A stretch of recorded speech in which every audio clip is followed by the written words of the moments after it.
the special called meeting of the Nelson County Board of Education. It is Thursday, December 7th, 2017 at 2 p.m. And our first up is, I guess we have Pledge of Allegiance. Yes. Yeah, Pledge of Allegiance. I pledge allegiance to the flag of the United States of America and to the republic for which it stands, one nation, under God, indivisible, with liberty and justice for all. So because this is a special call meeting, there are no changes to the agenda. So first up is our student, wait a minute, hold on.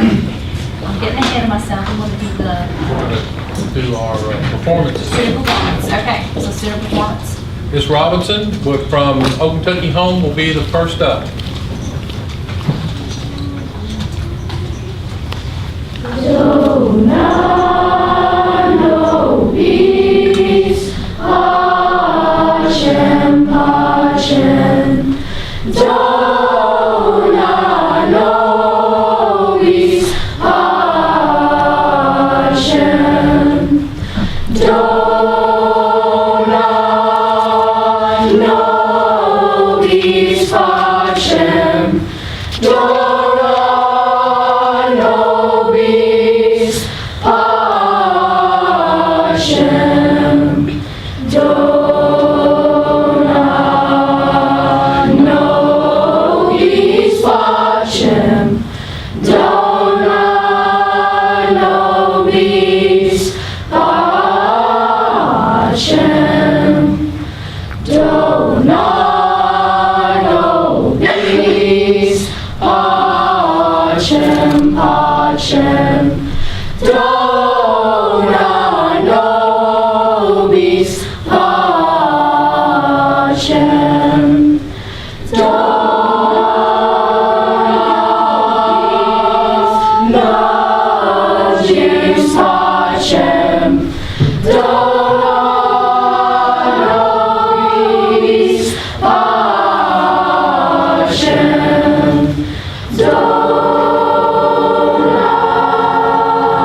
no peace, Hashem. Do not know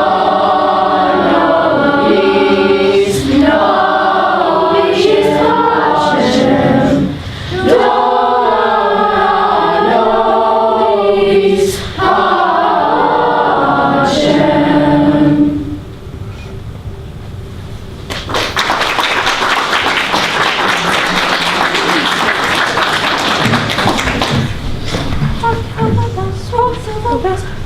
Bell bells, sweet silver bells, all seem to say, throw cares away. Christmas is here, too young and old, you can live on. Ding dong, that's the song, ding dong, one seems to hear words of good cheer from everywhere, filling the air. Oh, how the bell rings with the sound of the other songs, gathering while people sing songs of good cheer. Christmas is here, ding dong, that is the song with joy ring, all carols down. On they sing, all that in their jungle tones, to every home. Hark, how the bells, sweet silver bells, all seem to say, throw cares away. Christmas is here, bring all the cheer, too young and old, finger in the bowl. Ding dong, that is the song, ring, all carols.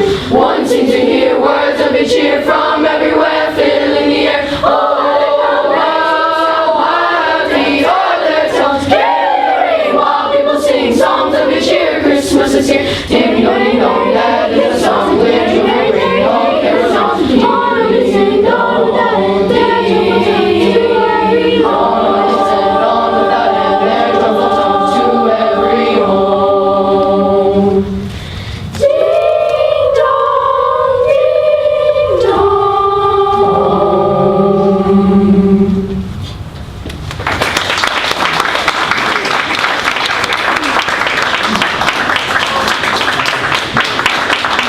Good job, ladies and gentlemen. Good job.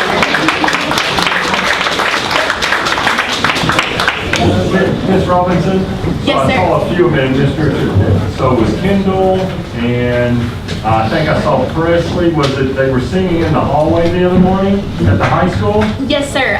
Sunday morning, or Sunday afternoon, we had a matinee. The Old Kentucky Home Wildcats and the Nelson County Cardinals presented a We Lift Our Voices concert together. And so the students volunteered for solo as well as small ensemble performances to welcome our guests into the lobby as they started. And I was, what was it that you all were singing, Kendall? Was it, at one point, the one that was posted, was it Rudolph or what? Yes. Yeah, I mean, you all were you were doing the jazz version, the jazzy version of Rudolph, right? Yes, sir. Yep. I'm very proud of them. Yeah, that was pretty, and this, I mean, this performance, I'm like, gosh, you all were amazing. Thank Thank you all very much. Thank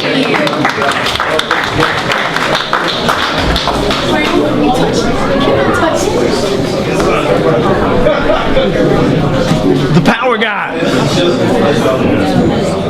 Josh, is this your fault? Is this your way of saving a few dollars? I know nothing about this. Okay. All right.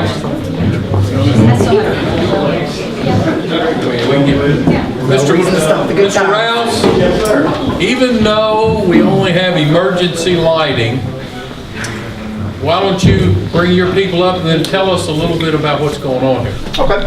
Y'all come on up. Sorry, Mr. Brooks. That's all. Our students are going to be performing plastic surgery. All right. It is a performance.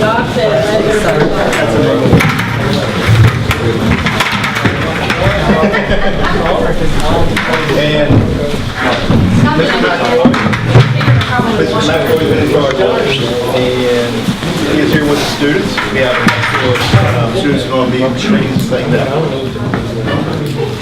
Mr. McElroy?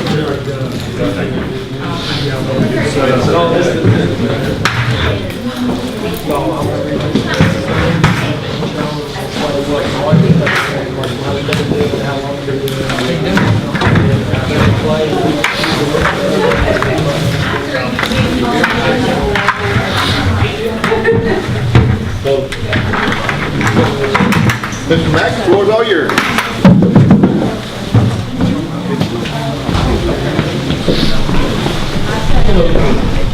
Good afternoon. Hello, how are you doing? How you situated there? How are you? Good. Hello. I'm Kirk McElroy, and this is my arts and humanities class, and we're going to present to you plastic surgery today. Mr. Chandler is going to speak for us to let you know a little about what's going on. Okay. Good morning, good afternoon. I'm Dr. Rogers. Thank you for allowing this team of medical musicians to perform before you today. These students from the Academy have worked diligently for the last 2 months to prepare for this presentation. None of the individuals here have had any previous musical training. What you're about to hear comes from 2 months of instruction. Furthermore, what they are playing comes from reading and interpreting written notation and not by ear. Before we begin, we have several acknowledgments we would like to make. First, we wish to thank Scott Rouse for allowing us to practice in the building and overlooking the distractions we may have caused. Next, we would like to thank the board members for allowing us to perform for you. We also would like to thank Mr. Mike Cecil for designing and constructing our operating tables and stands. And lastly, we would like to extend a special thanks to Ms. Kim Brown for believing in Mr. McElroy and everyone before you. This could not have happened without her support and confidence in us. Without further ado, please allow us to perform plastic surgery.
Thank you. Thank you, man. That's all y'all doing. Y'all build those too? Mr. Cecil does the stands for us.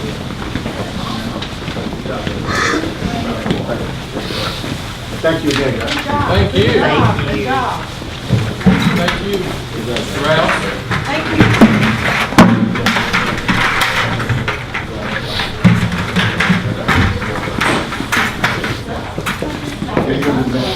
Round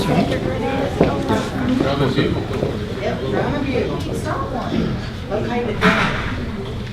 Okay, Mr. Rouse, would you introduce our reader? Yeah, Destiny Dries, one of our senior students here at the Academy, and she's going to read our Good News Minute.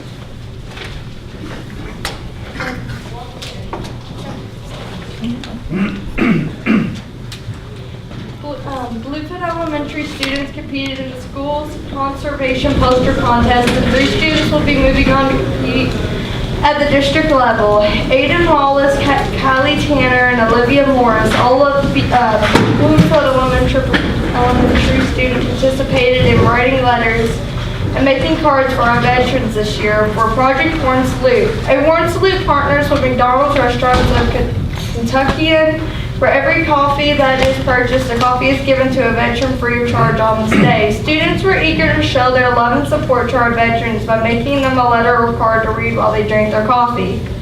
Bloomfield Middle School 7th grade girls basketball team finished the regular season second in the conference and was runner-up in the conference championship. Way to go, the Blazer basketball. Bloomfield Middle School, I'm sorry. That's all right, don't be nervous.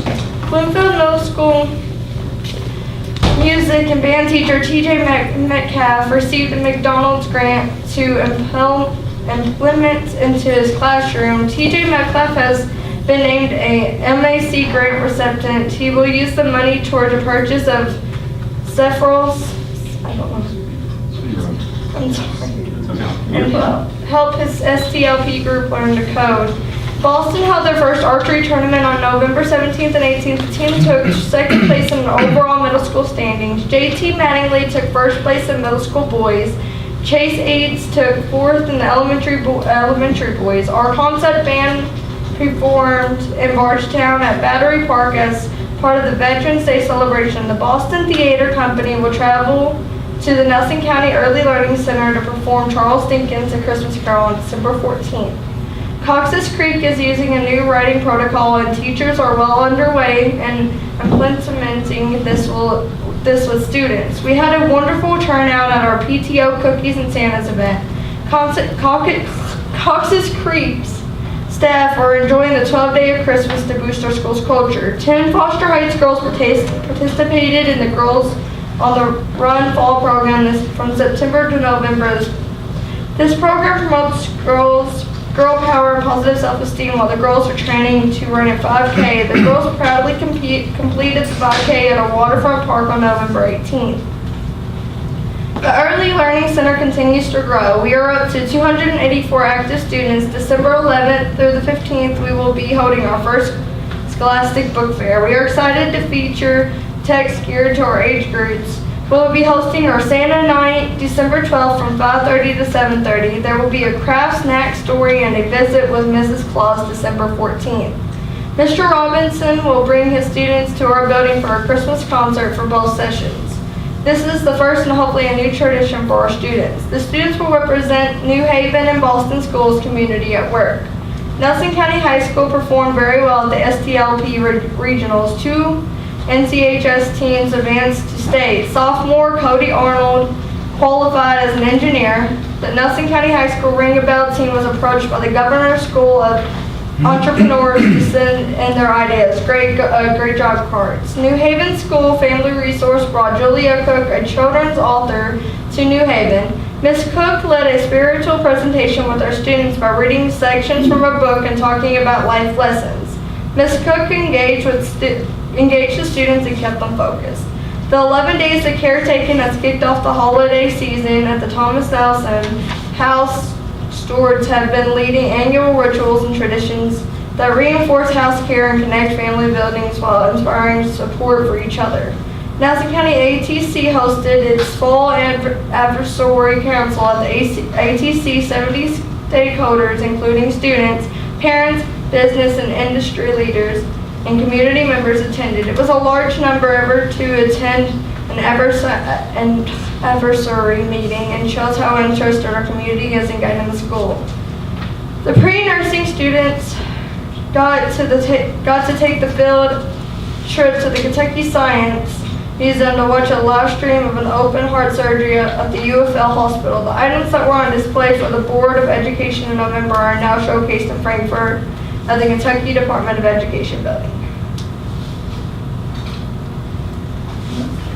Very much, appreciate it. Thank you, Mr. Rouse.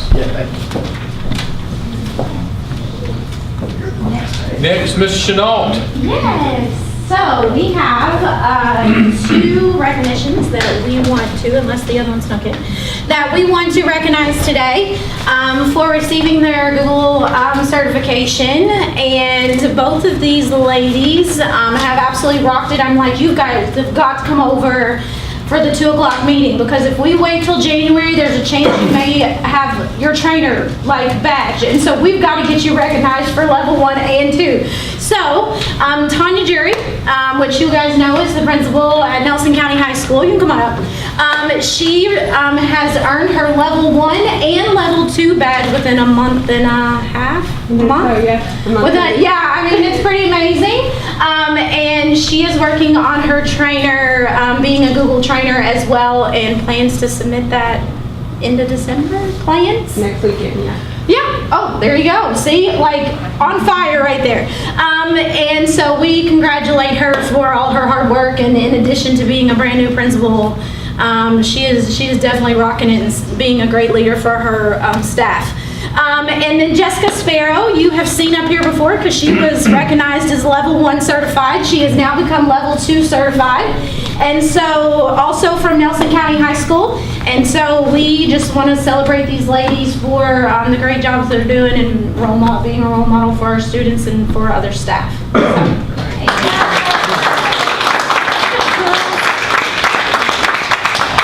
Good job, ladies. Thank you. Girl power. Way to go. Okay. Next up is our operations consent agenda, and this is consists of several documents that was sent to us prior to tonight's meeting for us to review. Any discussion about them? Nope. Then I'll need a motion to approve as presented. Motion. Ms. Berry made a motion. Second. Mr. Jackie second. All in favor? Aye. Any opposed? Motion carries. Next is our efficient resource management, and first is our energy report with Mr. Bunch.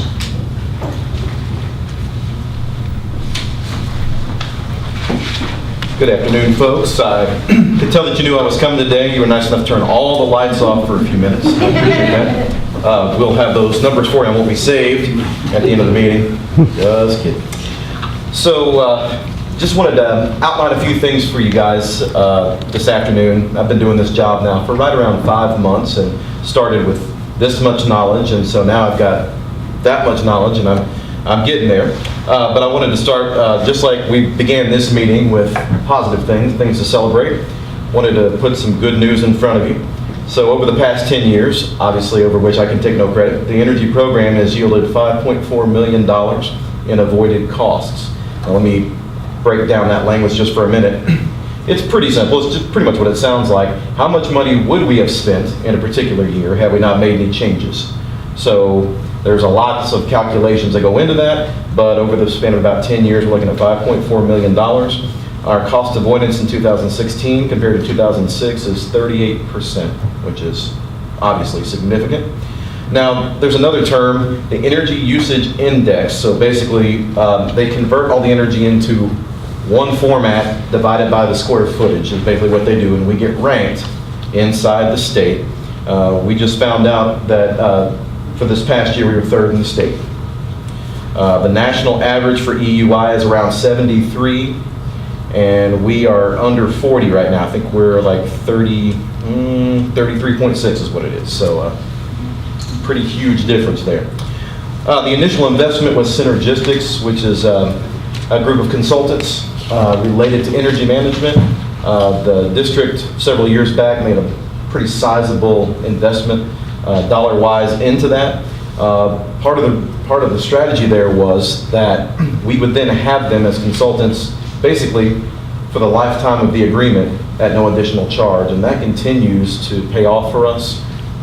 Their training for myself was invaluable in taking steps forward and learning what in the world it is I'm supposed to be doing. So we recently negotiated a lower price at Bloomfield Middle School, lower electric rate, excuse me. The school's operating at a much higher rate of efficiency than it has in the past, mainly due to, we think, the installation of geothermal heating there. And so, long story short, that's going to save us $2,400 this year, which is, I know, a drop in the bucket, but every bit counts, and little bits add up. In addition to that, I was just talking with the fella at KU who was telling me that if our numbers continue to trail downward as they are, we're probably going to be looking at a whole new tariff, a whole new rate, which will again be another set of savings, maybe to this tune or more. So that's some pretty exciting stuff. Current activities, kind of let you know what's going on. I track bills on a regular basis. Maybe you know this, maybe you don't. Maybe you don't know what I do. I didn't know what I did until a couple of months ago. But we track all this information, all the bills, the square footage of the buildings, the meters, all this stuff in a program called Energy Cap, which we're connected to through Synergistics. So that's how we can produce these numbers for you today. So we really know what's going out, what we're really using, what we're not using in each building. I'm walking through the buildings on a regular basis, looking at occupant behavior from room to room, but also what the equipment is doing or not doing. Is it operating efficiently? Is it operating when it's not supposed to be? All those sorts of things that can become dollars over time. And routinely, I find things that are not the way they ought to be. And so we fix those things as we go. Working on a little project right now with the help of our tech guys to put every computer in sleep mode past a certain time in the evening, all throughout the district. When I go from building to building, what I find is most of teachers' computers are set to go to sleep mode already, but all the computer labs, I mean hundreds of computers, those screens stay on all night, all weekend, all day, all year. Maybe not in the summer, but for the rest of that time, they're all lit up all night. And so we're in the process, slowly but surely, of rolling out a sleep mode for each of those computers overnight, on the weekends, during shutdowns, basically all the time. It'll be operating that way. So we're hitting a couple snags with that. Jesse Morgan's doing all the heavy lifting. I'm just saying, I'm just pointing at it and he's doing it. So that's the way I like it. Updating our district energy plan. Now we have an energy policy that we're going to be updating in the summer of this year, but then we have an energy plan, which is basically some policies, some ways that we need some guidance on how to operate. I'm in the process of updating that along with our energy committee. Trying to improve our shutdown practices for our breaks. In fact, I think I'm going to be calling those power down practices for the breaks. One of the things we're getting ready to do is purchase enough linens for all the teachers in all the schools who have personal fridges to be able to put those in their fridges and defrost them over the breaks. Not only will they not be running during that time, but probably more importantly, they won't get as frosted up. They'll run much more efficiently when they are being used. And so that's one thing we're trying to do with our shutdown times, our power down times. And we're continuing to monitor for any opportunities as we bring in LED lighting, as we bring in geothermal heat, that we looking for any opportunities to lower rates with our providers. So in terms of upcoming things, probably the big thing we're looking to do in terms of energy management is to bring more of this to the classroom, more of this to the students, to the occupants of the buildings. And so energy education integrated into the classroom is going to be big, something we're going to be working on in the next year. We're going to be reconvening and meeting regularly with the Energy Committee. We're going to be doing routine temperature and humidity monitoring, little units that we'll be placing in rooms at random in different buildings to get readings over a period of time at about half-hour intervals. I'll be able to drop all that information into an Excel spreadsheet and say, what's the humidity really looking like in this building over a period of time? What's the temperature really looking like? And then match that against what our management system is and see if they agree. And so if humidity is getting too high, which we all know the dangers with that, that's something we'll be able to catch more quickly. And then student energy teams are probably the big thing that I'll be working on the next year or so. And I won't read through all of that, but basically we're going to identify some pilot schools, and we're going to have students themselves come together in a team to come alongside me and sponsors in their schools to work on occupant behavior, to encourage people to raise awareness, to maybe even do contests, that sort of thing. We're going to get them equipment so they can take readings and all that sort of thing. It's going to be fun. So it's a learning experience, but it's also them taking ownership of their building and trying to encourage that among other folks in their building. So, and then we'll be updating the energy policy in the next fiscal year in the summertime. There was just one little adjustment needed to be made, so no big deal there. I don't know if you guys have any questions for me, or I don't know if that's what you normally do, but. Well, I was going to bring up, so Miss Breedy was asking me, said, well, we want to be number one. You know, why are we number one? And I know for the past 3 years, I think we've been in that number 3 spot, which we may look at that. Two. We've been either 2 or 3. Yeah. Okay, we can look at that and say, oh, well, what aren't we doing? I'll look at that and say, you know what, that's pretty awesome that we're consistently there at the top, because I know a lot of other school districts are scrambling to do things that we've been doing for a decade. That's right. And I think we've done a really good job of bringing out a lot of those energy efficiencies within our district, even as recently as, like you said, geothermal system out there at Bloomfield Middle School. So I think Owen County has been number 1 for the last couple of years or so. They're much smaller districts. That's going to be my answer there. They're a much smaller district. We've got a whole lot more buildings that we're addressing. So. Well, what separates us from number 1 is 0.4 of 1%. So we're 1, 2, and 3 are very, very close there. So it could easily happen. We could go down 1 or 2 slots, or we could go up 1 or 2 slots. It's going to depend on who innovates first and to what level. Well, and as we start to see more and more of that benefit of that geothermal work and some other work that was associated with that around the district, that may happen. That 0.4 may disappear. Right. And it very well could be. Well, I like how you're involving the students and getting them on board with this. I think Well, we're in that's the great. process of trying to do that. And where that has been done, that's been successful. And at this point, Tim Hawkins-Smith has said before, the low-hanging fruit in the energy program has all been picked. And so now we're on the ladder up top trying to get any small thing we can. So we want to maintain where we are or improve wherever it's possible. And so part of my work is also to pay attention to what innovations are happening in the marketplace and what we could bring to bear. For example, we're retrofitting with LED lighting. I didn't have anything to do with that. I'm just saying as an example. We want to make sure we're paying attention to trends like that, and wherever we can innovate, we will. And that's really where the dollars are. You know, occupant behavior can make a difference, but you know, whenever we can get equipment operating more efficiently, that's big. So. You're teaching folks to become good energy stewards. Well, that's the hope. That's the hope. There's occupant behavior that's part of it, and then the actual equipment itself. So we're really looking at both of those things. And so we've probably been spending a little more time on the equipment. Now we're going to spend a little bit more time going back to the occupant behavior. So. Thank you, John. All right. Thank you. And next up is our out-of-district contracts with Mr. Leathers. Thank you. Good afternoon. I actually have 2 things for you while I'm up here. The first is a decision paper, and the second one is an information update. The decision paper, as you noted, has to do with contracts for non-resident pupils.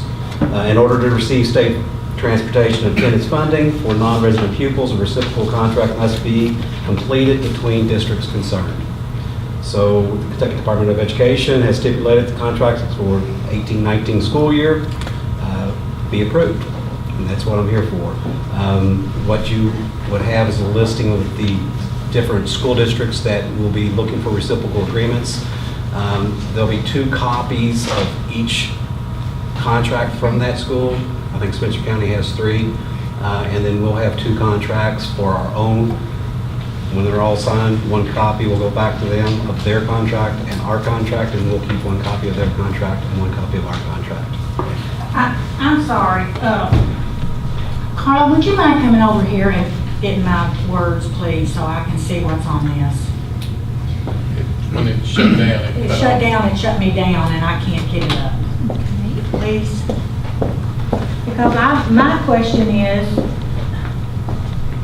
here, I don't know what it is. Here, be happy.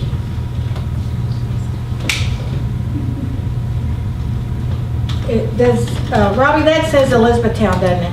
We've got Anderson County, Barron County, Boyle County, Bullitt County, E-Town Independent, Fayette County, Hardin County, Hart County, Jefferson County, LaRue County, Marion County, Spencer County, Taylor County, Washington County, Eminence Independent, and Franklin County.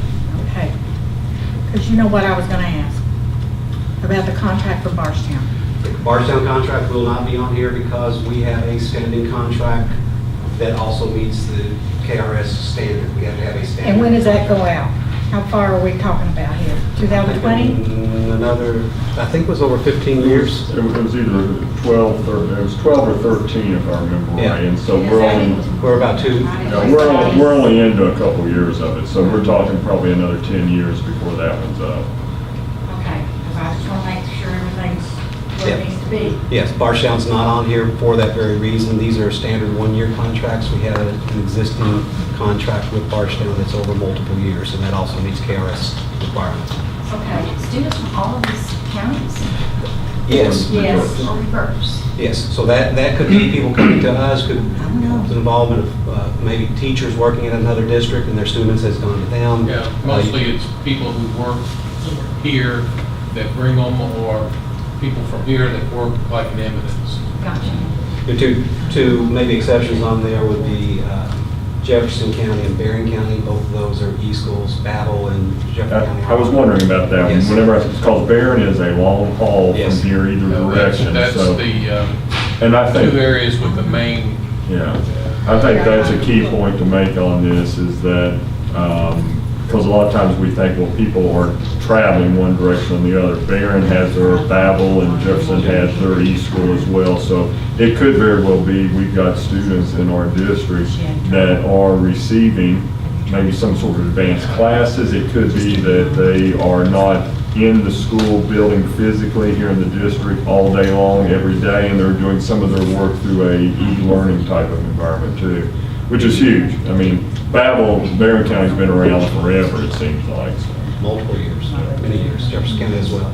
Do these contracts have any effect, like with Elizabethtown? I know to get into the Elizabethtown city school system, if you're out of the actual, if you don't live in Elizabethtown city, you have to go through a lottery process to get into the Elizabethtown city school system. I can't speak totally about that. I believe that is more of the Hardin, if you live in the Hardin County and dealing, it's sort of their way of dealing like we deal with our contract with Barstown. Okay. That's more about Hardin County, E-Town Independent, and those kids who want to go to E-Town Independent who live in the Hardin County system, they have a lottery process. So if a child that lived in Nelson County wanted to go to the Elizabethtown city school system, they wouldn't have to go through the lottery because we have the contract? I'm not 100% sure they'd have to go through a lottery to get into E-Town Independent. Most I likely believe- though, that's going to be the child of an employee of the E-Town Independent Schools. Yes. And Or maybe somebody just wanted to drive their kid there. it could be, but most of the time it's going to be employee. It depends on capacity, like Bullitt County, for example, even though if we sign something with them, they're so full that they wouldn't take them out of the district. They wouldn't, okay. Yes. I just wondered if it got So it really depends on the counted. capacity of the schools. Between us and Barstown, we're gonna allow so many and. Dan, do you need more time? No, she got it, it's something to do with whatever. You ready to make a decision? Yeah. Okay. Then I need a motion to approve the request for non-resident pupil contracts for the school districts listed. I'll make a motion to approve. Ms. Ty made a motion. Second. Ms. Berry second. All in favor? Aye. Any opposed? Motion carries. And then next. Second item is an Yep. information update. There's two items that I'd like to bring you up to date on. One is the Medicaid billing. As you know, we added the nurses. We have those in place. We're looking for an agency that would allow us to do the Medicaid billing. Lincoln Trail Health Department, Lincoln Trail District Health Department. Their Board of Health reviewed our request and they approved that concept to allow the Lincoln Trail Department, Health Department, Lincoln Trail District Health Department to use their certification for us to do the billing. Our agent. Yeah, there we go. So just wanted to give you a heads up, that is approved. The other one I talked to you about was Cumberland Family Medical Health. They were involved in another school district at this time and would not want to talk to us until January. So I do not know where they stand. Right now, this is our viable option, and that's what we're looking forward to. I do plan on working with Lincoln Trail and looking for a contract and try to bring it back to you next month. Second item is drug testing. We had to revise the policy and procedure a little bit, but we are now set to utilize the testing agency, which is the Way to Recovery, and we will be implementing drug testing as requested, directed by the board policy. That's all I have. Thank you, unless you have any questions. Thank you. All good. And next is our college and career readiness with our Nelson County Early Learning Center update. And Ms. Walker. If y'all remember, the other schools presented when we were doing our testing, and because of the uniqueness of these two institutions, we have asked them to come at this time to give us an update, a breakdown of their schools. The first one is the ELC. Hi. Well, I'm super excited to be here. You all know from getting to know me over the past 2 years that I'm super passionate about working in Nelson County and have learned to really have a passion for little people, because I did come from the larger folks. So, Carla? Our mission currently is that we are a safe, student-focused school for children to receive early learning interventions for kindergarten readiness and lifelong skills. And our current vision is to achieve our mission. We will be student-focused, results-oriented, and take ownership of each child's shared knowledge and resources. Over the winter term, we're going to revise that to try to make it something that little people can grab a hold of. If I had my way, it would be beginning with the end in mind. But I want to turn this over to the teachers and the staff and let them take ownership of our mission and vision, so we will work together over the second semester to get that done. We are super excited to have become a 5-star facility. That was something that took about 18 weeks to get together. We had to do extra trainings, gather a lot of evidence, and submit it to the state. And Ms. Penny Nutter and I went back and forth in quite a few emails. I need this, I need that, I need more evidence of this and that. I learned a lot through the process about the ways that we do things and how to make sure that we continue what it took to get 5 stars so that we're not ever scrambling again. That is online, and I apologize that it's hard to read. Do you all have a copy of it? Can you see it? Okay. So everybody that's a public school starts at 3 stars. And it is not easy to get 5 stars, so I'm really proud of my staff and everything that they did to achieve that. All right, so what are some expectations in preschool? First thing is that we collect data through ESGI. And ESGI is a computerized system that the district paid for us. This is the first time we've had any type of online assessment. In the past, teachers used a sheet of paper. They colored in 3 different colors throughout the year, and that was the end of it. With this system, we were able to take the BRGANTS, the kindergarten readiness information, upload the skills that we need to see in students, create tests for them, and then that's what they do there. That gray circle up at the top that says not tested, the only reason it's like that is there are preloaded tests in ESGI, and we didn't use that particular test for our students. You can see right here that currently 80% of our school has, in the 3-year-olds, have identified their colors and sorting. I'm just going to skip around. We've got 84% of our 4-year-olds able to do that. Demonstrating positions in our 4-year-olds, we've got 87 right now. Counting in numbers, we've got 33% in the 4-year-old that are answering correctly. And counting in numbers in our 4s, that's probably not right, so that's probably a combination. There shouldn't be 2 of those. 55%. So every month, and this is coming up actually, the teachers get a half a day to assess students. So they go out in the hallway and they call kids out one at a time, and there's a substitute in their room, and we test them. And this computer system is fantastic. It just brings up a black screen with the option for the test, what letter is this, and a yes or a no, you hit it and it moves on to the next one. And as children progress and learn more skills, The system is built in where it doesn't ask all 26 letters again. It only asks the ones they didn't know before. So it's not as time-consuming after you get the baseline data. We are learning to plan based on student data. So we're taking this information once a month, and we're getting together as teams. We've got a 3-year-old team and a 4-year-old team, and we're saying, all right, who are our lowest? Who are our highest? And how are we going to get the ones in the middle? We always want to teach to the highest, but we also have to understand that we have to start from the bottom and continue growth. So we're teaching students based on their need, state standards, and that good old kindergarten readiness. All right, so I brought you some late night reading material to talk about ECHRS. So another one of our expectations is ECHRS, and that's the Early Childhood Environmental Rating Scale.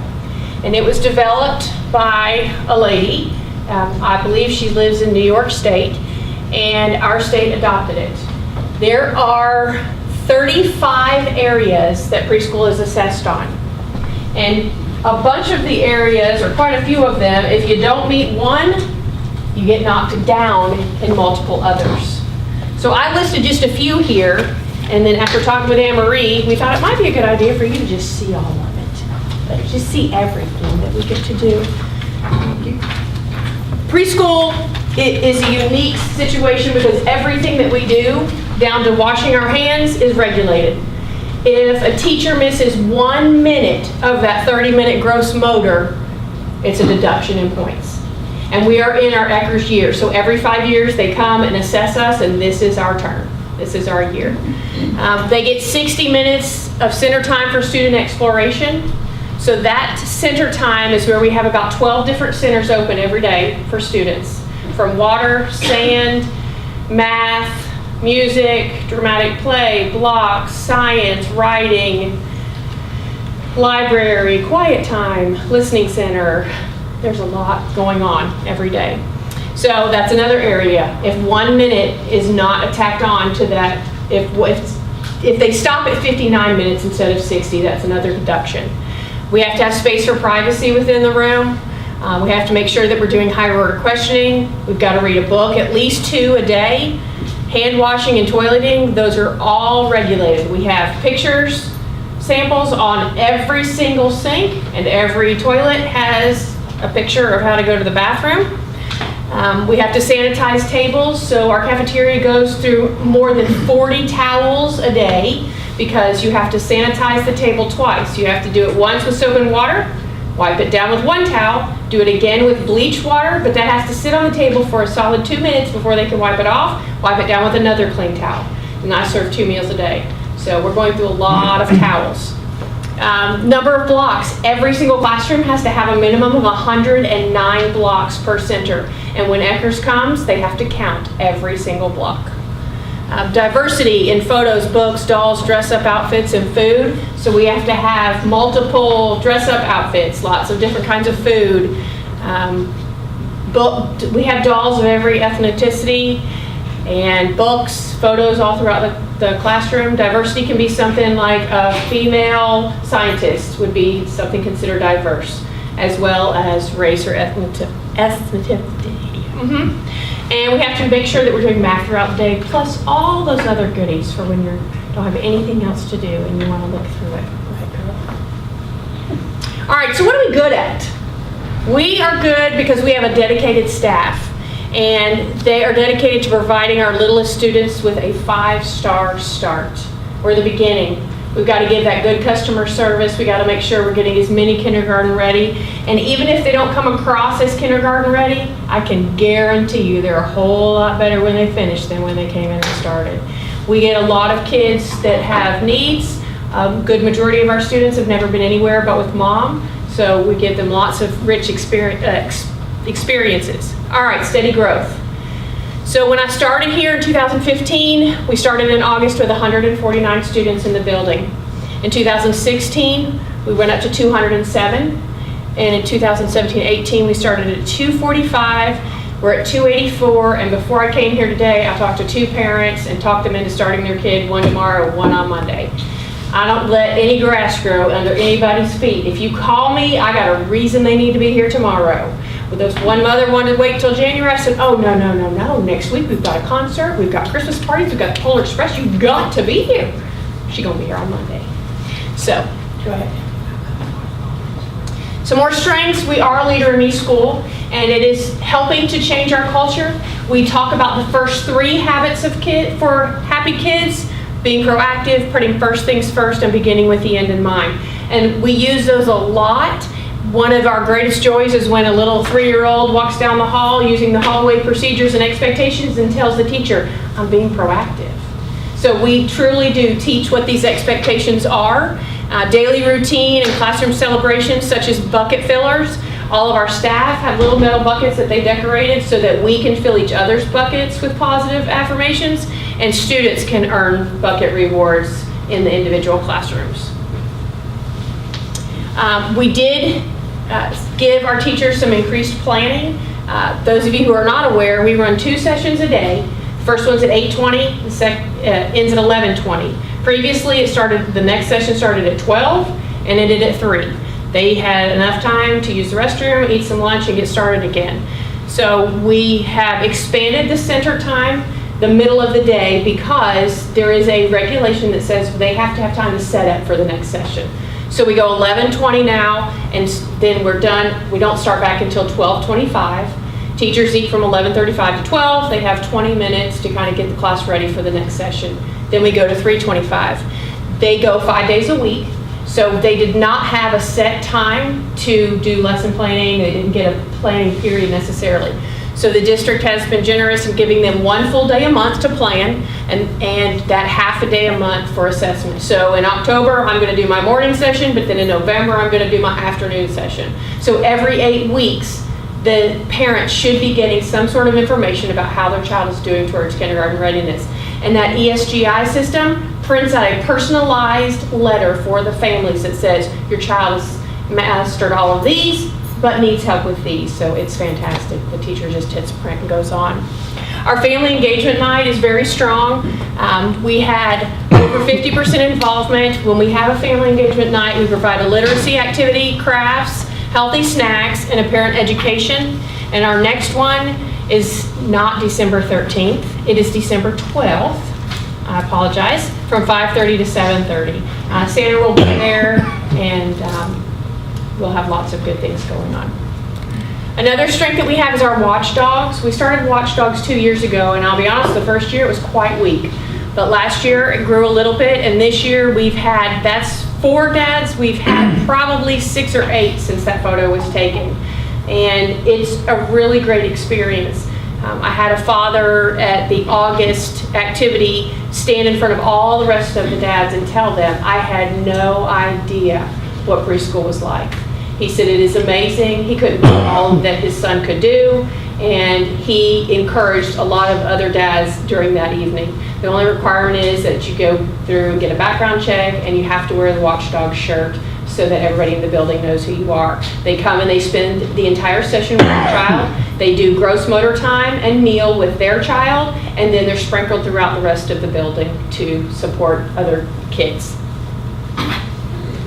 This year, for the first time, we've created teacher leader positions. We're unique because we're small. I have 8 certified staff at this time, so that puts a lot of burden on them. Where other schools have 50 or 60 teachers, we have 8. So we tried to divide the workload this year. I have a Leader in Me consultant, a 99 grade level teacher, and a 97 and a 98 grade level teacher. Those 2 are kind of like on the principal's council kind of deal, where we get together and talk. If they know something's rumbling in the undertones of things that I need to know about, they're the safe person for other teachers or staff members to go to talk with them. Then we have a school-wide behavior team and the Caterpillar Committee, which is the culture committee. An area for growth. What do we need to do to get better? We need to continue to improve our kindergarten readiness. And we need to be intentional with teaching and assessment. Part of that intentionality is training parents. That Brigance has a very detailed parent survey, and we found through our data last year that we were not meeting the proficiency level in the parent survey. Some of the questions ask, does their child cut with a fork? Do they get dressed by themselves? Well, I still have some of my students showing up with a pacifier in their mouth, and to me, that's shocking because we treat them like they're 10, 11, and 12 years old. We have super high expectations for them. They do cut soft foods with a fork. They do put their jacket in their backpack. They do get their agenda out. They do wash their hands. Of course, we're always there to help and assess, or offer assistance at any time. And another area that we need to improve is culture. So this is our leaderboard. We have never had a data wall or a data board or anything. I really struggled with that my first 2 years, and I'll be honest, ESGI has been a fantastic tool for me as the administrator to know what's going on in my building through the assessment piece, and this is how we've started that leaderboard.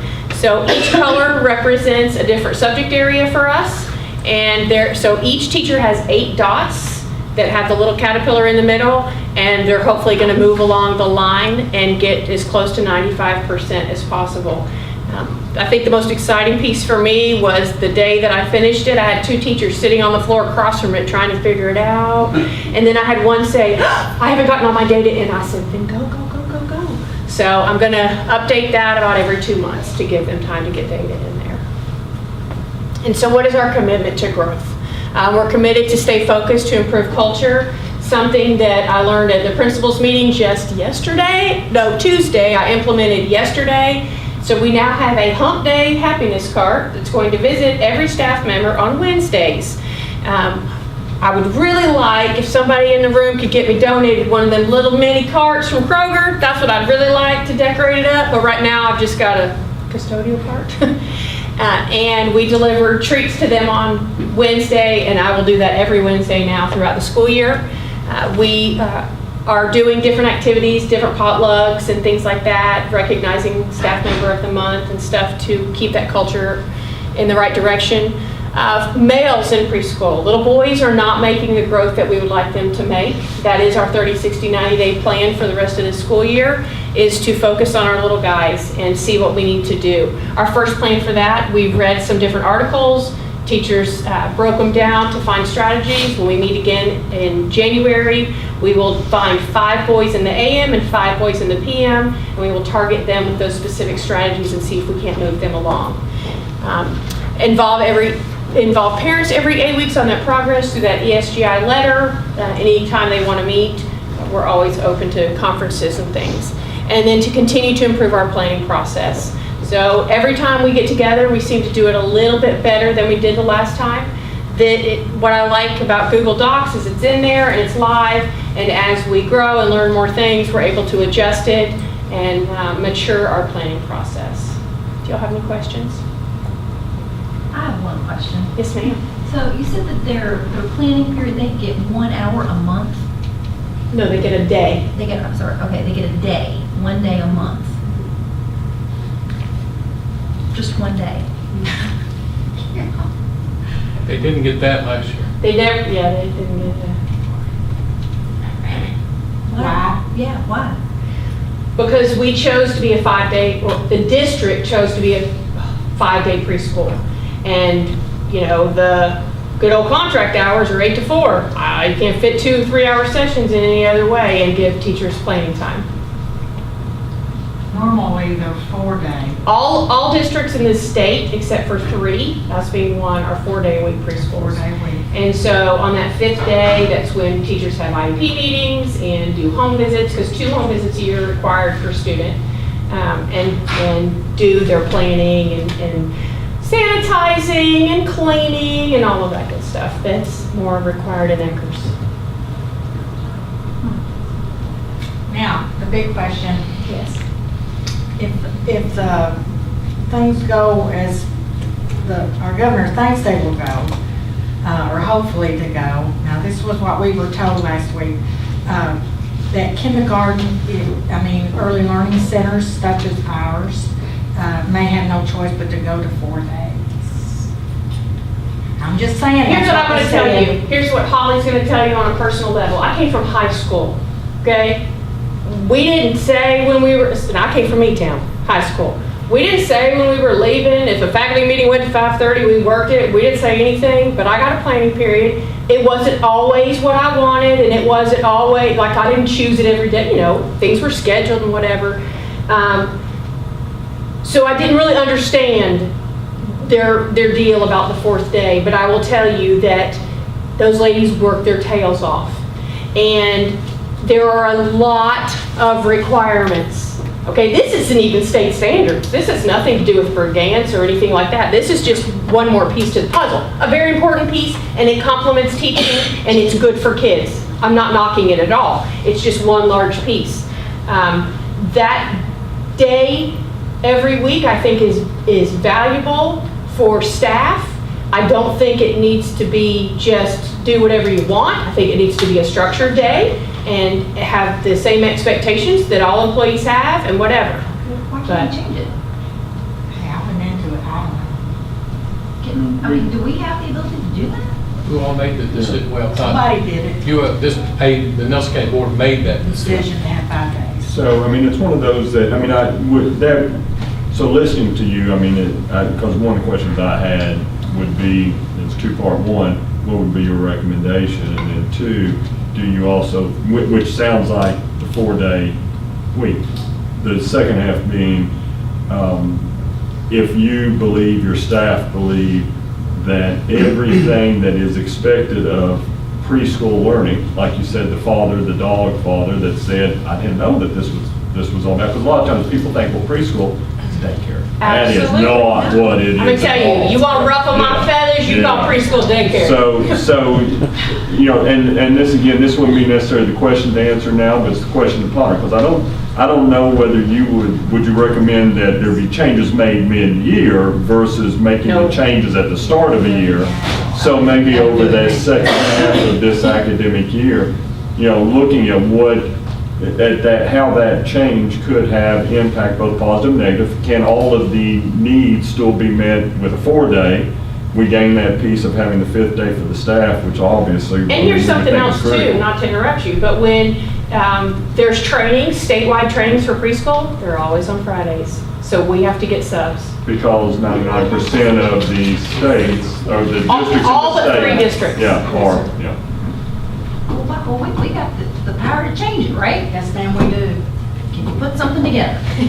Yes, ma'am. You know? I would like to ask Mr. Hawkinsmith, though, how much would be saved to have 4 days? And we could put that money into students instead of, I just cannot imagine them. Mr. Hawkinsmith. I don't have a number that I give you. But now. we- no, I know that, but can But you? that is something we are looking into. as we speak. Yeah, we are, that is one of the things that Tim has brought forward to me, looking at. We do compete with Bardstown, like with everything. And I've said this to Mr. Brown, I'm a business more than any other school in the area, because you don't have to send them to me, which we need to fix that, it needs to be a law. You don't have to send them to me, you can send them to We Care, you can send them to Little Angels. Unfortunately, that other place has got too many of my kids right now. So we have a very big responsibility to our community, and I feel like you can see in our numbers, we're growing, we're meeting that challenge. We're not where we need to be. We've got to get that kindergarten readiness stronger and better, but we're working hard on it, and we're moving in the right Polly, direction. are those kids going full days, 4 days a week, or half days? They do half days, like Washington County, where they do 2 sessions, 4 days a week. And we would still offer wraparound care like we do, and it would be 5 days, you know, so. When you say wraparound. So we have childcare in our building also, that is an additional cost, and you go from 6 a.m. to 6 p.m., so the kids come to school, you know what I mean, they go Yeah. either morning session or whatever, do we just shift them people around? So, you know, I'm sitting here thinking that this particular age group, this preschool, kind of sets the tone for what these kids will experience from day one. That's what I hope, that's our plan. In order for them to be as successful as we want them to be, they've got to have the teachers in the classroom, they've got to have the leadership, and they can't do that if the teachers are not allowed the time to be able to do the things that they need to do to grow themselves so they can make them better. This 5-day-a-week to me makes absolutely no sense. This is None. the way I look at it too, is you're talking about these teachers, your teachers, our teachers, taking time that they don't get to do the things that they're supposed to do, I wouldn't say half, but not, they don't have all the time they would like to do it because of this. Yeah. When you can take one day a week instead of one day a month and gather up, what's the average class size? 40, well, 20 in the morning and 20 at night. Okay, but with those teachers who have got 40 kids total, and they're supposed to have home visits, you know what, I don't have to go any further than that. Well, and then when you've got these little programs that come out every 5 years where they've got to put bleach on the table and have it sit there for 2 minutes, and you've got Before they people, use anything yeah, else. you've got people and time, and all this is time, and it's time that they don't have. But see, I knew about the Eggers deal, I don't know, about 4 years ago or so, because I think I had something to say about one of the, I saw this little fella get up and try to wash their hands, and they were washing it, and then they turned around, instead of being able to get down, he had to touch something, which Eggers says you're not supposed to touch something before you get down, and they had no choice. And then I got to investigate, because I got online and I looked at it, I'm thinking, y'all out there in space somewhere. I've never seen such regulations in my life to help these little people grow.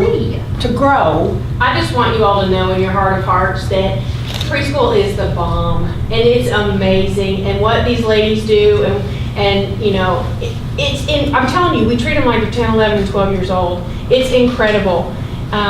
And to watch them grow, like I said, every child's not going to come out of that building kindergarten ready, but I can promise you that they have grown and matured so much from the time that they came to us. Go over there and see, just go watch. I've been over there. Yeah, go watch during a break, a bathroom break, or the lunch break, and you go in there and it's like, well, I'm not in favor of little kids anymore, but it's like a zoo, but it's like controlled chaos, because that's the way they make it. I mean, it's just a place that you just wouldn't believe some of the stuff that goes on. It's just, it's really good. Do you know off the top of your head, you said there were 3, us and Judge, do you know who the 2 others are? It's us, Bardstown, and I don't know the third one offhand. I just think we need to. Yeah, I think this is something we need to definitely talk about before next year. Yeah. For your sake, for your staff's sake, for the student's sake, I think there needs to be some changes. Thank you. You're welcome. Okay. Thank you. If y'all have any questions, feel free to, email and ask or whatever. I'm always open to talk about preschool. You know where I'll do. All right, and then, so we're going to have Mr. Rouse up with the academy update. How are you all doing today? Fine. Basically, I'm reporting on how we've been doing over the last year and a half. I have some other evidence I'm going to bring up regarding the previous years. It says behavior analysis. What we're looking at is basically the numbers that we had last year. And this is an average number. We actually started out with 39, then it went up to 48, and then it stayed steady about 43, 44. So an average number last year was about 46. We increased the numbers this year to 60. And with this increase, we actually did not see an increase in events of behavior problems. We actually saw a decrease, with events. And the reason being is basically the structures that we put in place, with the teachers, classroom management, and we'll go more into that here in a few minutes. But as you can see, the behavior events in 2016-17, we had 109 events, and that's defiance, profanity, so on and so forth, all right? And 17-18, and this is to the end of November, we had 101 events. With more students. With more students. Been a couple of things fighting, as you can read there. But actually, when you look at it, we've had 3 fights in a year and a half in the building. That's not really a problem. Yes, I don't want 1 fight, don't get me wrong here, But that's not a major issue that we're dealing with, Next slide, please. And I just wanted to throw this this in about the twilight and the afternoon tutorials. We do have 20 students that are enrolled there from the various high schools, okay, for credit recovery in the afternoon part of it. They still go to Thomas Nelson or Nelson County, and then they come over to replace some credits or to make up some credits. And this is available Tuesday, Wednesday, and Thursday afternoons. And we have actually a special ed teacher on Tuesdays and Thursdays to accommodate any special ed students that need assistance with credit recovery. All right, and that goes from 3:30 to 5:30, or to 5 o'clock, not 5:30. Sorry. And there have been actually 9 courses completed now. Okay, since I forgot to update that on the 30th. But out of the 20 students enrolled, there's been 8 courses completed during 9 courses completed during Twilight. Next slide. All right, this is a sheet of from August to November, to the end of November, beginning of August. In 2013-14, you can see that there was 12 courses completed, okay, through Apex. And Apex is our online credit recovery program that we utilize with all students right now. And in 14-15, 87 courses were completed. 15-16, 104. And there was actually 24 more, so it was actually 128, but those 24 were began the year before, and they didn't cancel them out like at the end of the school year or end of the summer, like what we do all the time. So there was actually 24 that were completed in a 2-year span, if that makes sense. Okay? But I didn't add those numbers up there, so there's only 104 courses completed. And in 15-16, that was last year, we had 59 courses complete, which was a dramatic drop of what we had. But that is a definite correlation in the structures that we were implementing and things that we were instilling within our school, dealing with the climate and culture of the school itself. And then this year, 17-18, we have 193 courses that have been completed just to now. And actually, we had 6 more completed this week, so 199 as of right now. It's phenomenal, the work that the kids are doing, and the staff as well. They are providing extra benefits for the students where they see that they can be successful. And we have some things that we've implemented also this year that's helping this, and then we'll go into that on the next slide. Here's some factors for the success. Structures being implemented, we have classroom management, and basically with our classroom management, it's also instilling PBIS, okay? And our PBIS looks at responsibility, respect, and best effort. Those are our 3 points that we look at within the classroom, within our school. All right, we also have character education. Character education, I mean, you're looking at empathy, you're looking at whatever the case is, of different terms each week that the students are engaged in. And we do a rotation. It's a 4-day rotation. So on Mondays, they're in their primary world readiness group. Tuesdays, they switch classes to another teacher, and they might work on math interventions. Another one might work on, the other class works on reading interventions. We have world readiness, like soft skills, learning soft skills, resume writing, things like that. And the 4th one is character education. So we do that rotation Monday through Thursday, and Friday they go back to their homeroom or world readiness, and they work on any like interventions that they need to work on personally they didn't finish during the week. We do that in the mornings. We limit the cell phone use. Okay, I started that last year, okay, and I have no problems with it. They turn their cell phones in the morning. We have a locked box. It's a double locked. It's locked within the cabinet itself, and then the door stays locked, okay?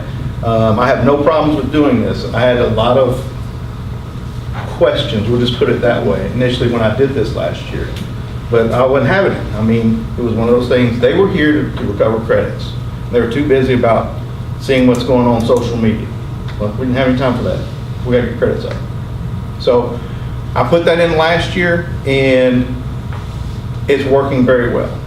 I give them their phones back, okay? Our students get their phones back at lunchtime. That's their time, okay?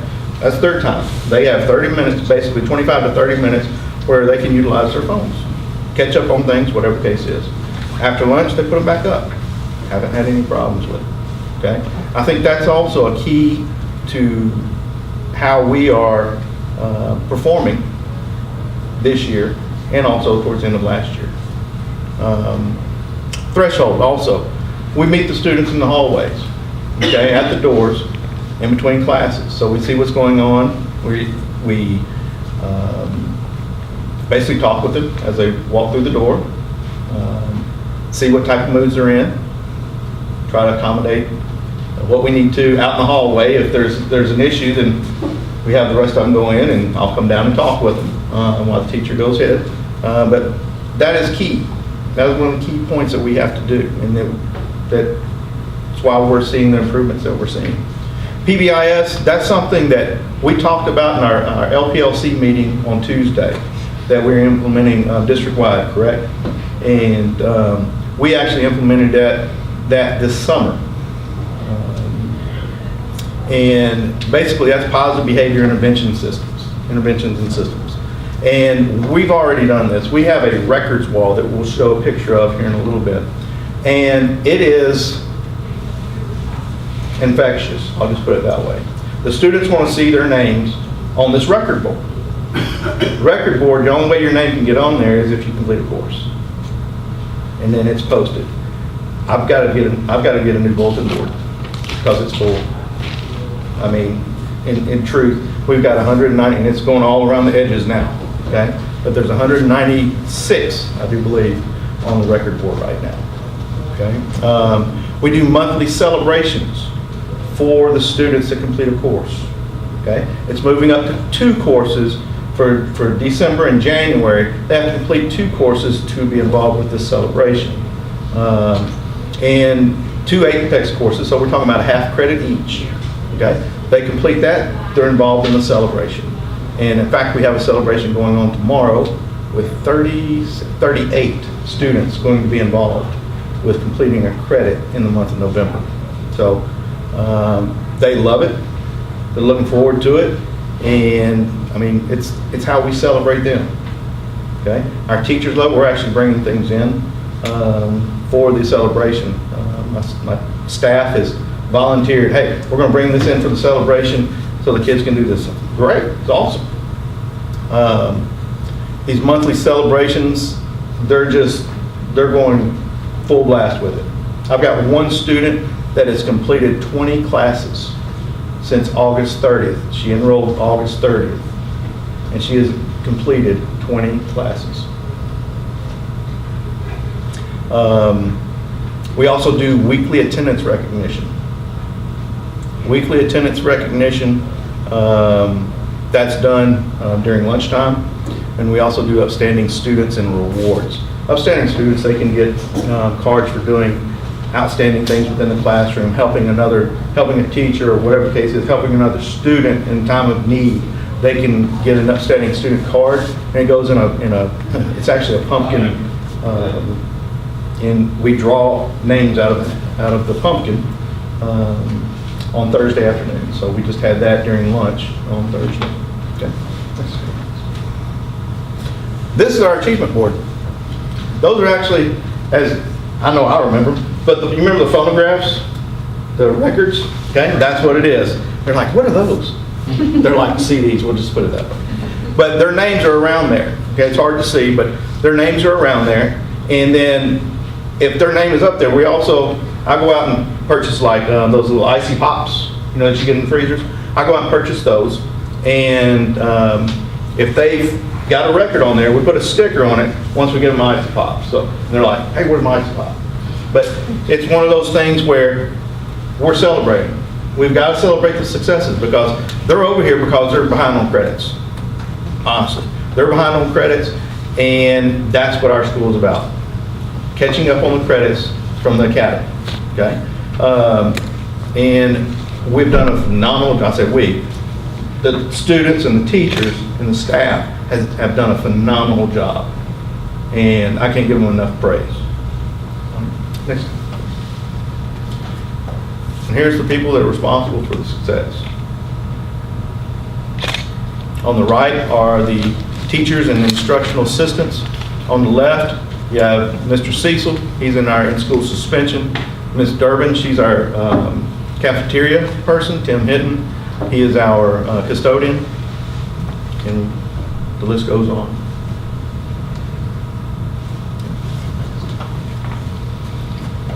Accountability, expectations, and incentives. Okay? That's what it's based on, to tell you honestly. Everybody's held accountable. Any questions?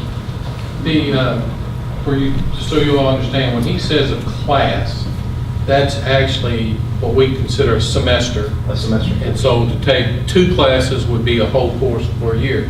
So that student who's done 20 has 10 classes, so they've made up him a year and a half? 7 credits to become from a freshman to a sophomore. So they've made up a year and a half in a short amount of time, so that's... And we've started a new program also with Plato. I guess it's okay with me to, with our CTEs and all that, giving them extra incentives for different career-oriented classes, career and technical education. We've been able to start another program with Plato to give them that benefit as well. And this young lady just finished one. She started last Thursday on this class and worked diligently on it. It's actually Principles of Health Science that you take over at the ATC. And she worked very diligently, and she finished it yesterday afternoon. So, I mean, it's phenomenal the work that they're doing. And I invite each and every one of you all to come over and walk through the classrooms, walk through the hallways. I'm sure you will be impressed. You know, Mr. Rouse, this was said a long time ago that it was like a square, putting a square peg in a round hole for students over there, but that's not right. No. That's not right. To me, there's 2 different kinds of students. Ones that have problems concentrating. I don't mean the way you and I think or the public thinks of what concentration is. Some students are just not meant for school, for what we think is normal school. You know, they're easily distracted. Some of them's ADD, ADHD, different meds, different medical problems that we don't know about, but we say, well, they're the troubled kids, but they're not all troubled kids. I just think it's about time that we have come forward, Nelson County has come forward and put into place like what you're doing to praise them. Yes. Because that's a lot. And you know, the kids that we see in expulsion hearings, they're not bad kids. They just don't know, they don't get it. That's the easiest way of putting it. They don't get it because something's keeps them from getting it. And I don't mean to interrupt, but I don't have one bad child over there. Okay? I don't have one bad child. I have children that have not been figured out yet.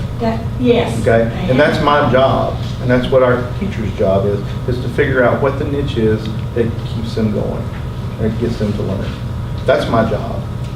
And there is some kids that are not suited for the classroom until they learn to be calmer, or they learn that they're in school to learn, not to, you know what I'm talking about, not to.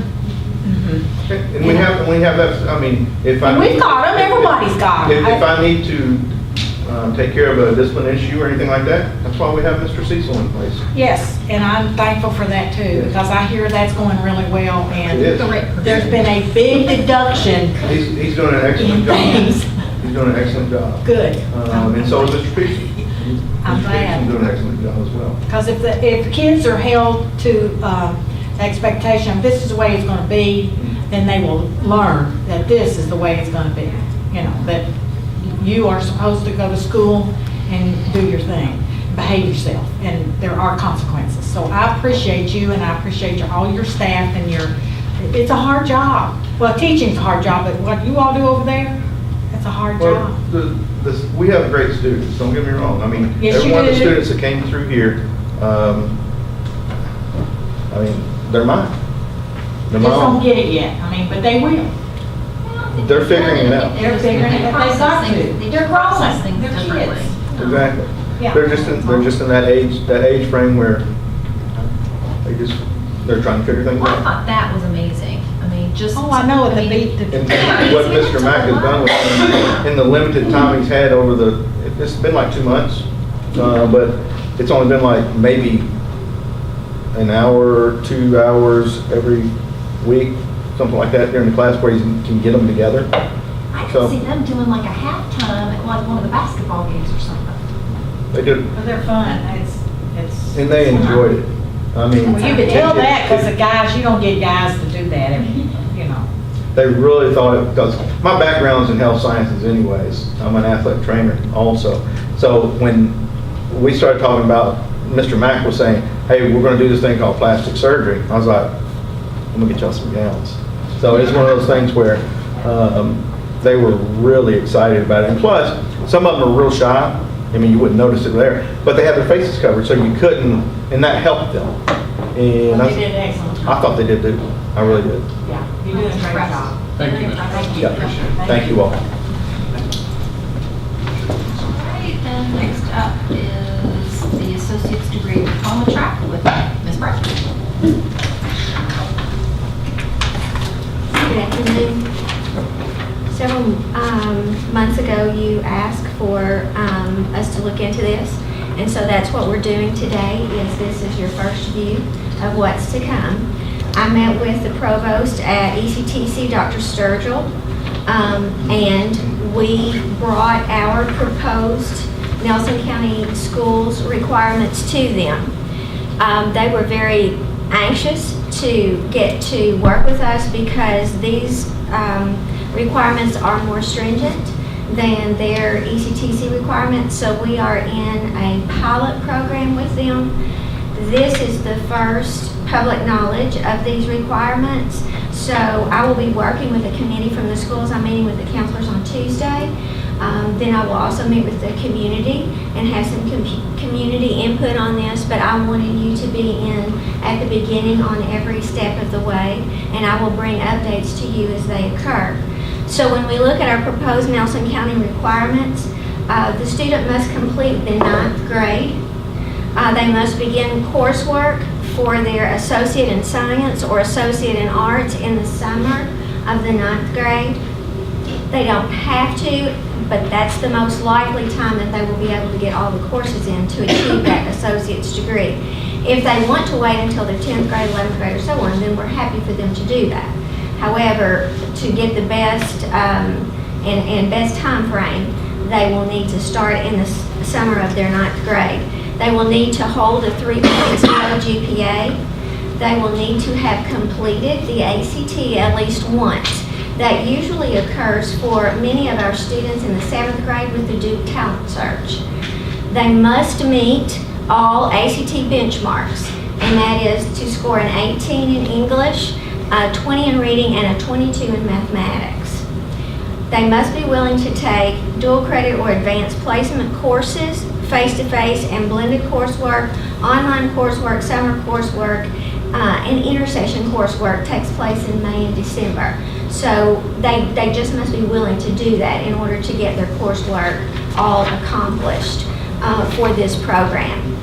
On the next page, we have some extra ones that would require 3 teacher recommendations and then 4 satisfactory dispositional screenings, 2 in the first semester of the 9th grade and 2 in the second semester of the 9th grade, so that we are assured that these students are focused and ready to do this. Their teachers and counselors would do these dispositional screenings, and that would cover work habits, attitude, cooperation, group work, that sort of thing, so that we know that they're able to succeed in the program. We don't want to put them in and not know that from the beginning. And then their attendance must be at 94% and above.